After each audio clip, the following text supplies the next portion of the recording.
ဒီဘက်ကျိုးကလွတ်တယ်ဒီဘက်ကျိုးဆွဲလိုက်ဒီဘက်ကျိုးကလွတ်နိုင်နေရမနိုင်ဒီဘက်ကျိုးကဆိုရပို့သွားမယ်ဘာလို့ဆိုဒီကကျွန်တော်တိုင်ရချက်တိုင်နေတယ်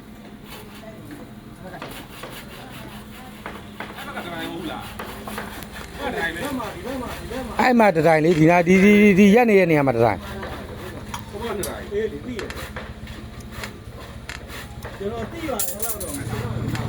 7နှစ်လက်မဒီကောင်7နှစ်လက်မဒီကောင်နှစ်တိုင်းနော်ဒီကောင်အဲ့မှာအဲ့ကောင်ဆန္ဒ7နှစ်လောက်အဲ့လေဟုတ်တယ်နေကိုဆန္ဒ7နှစ်ဟုတ်တယ်ဒီကောင်ကျတော့ဟွာရှိတယ်6ပေလေးတော့6ပေခု6ပေ30 6ပေ30ရှိတယ်အလားမဆောက်ခလို့ငါ6ပါနော်ဒီအဲ့တိုင်းနေတယ်သူ့ကိုယူဒီနားမှာတော့ငုတ်တန်အောင်မငုတ်ပေါက်အောင်ဟိုလုတ်ဖျက်အောင်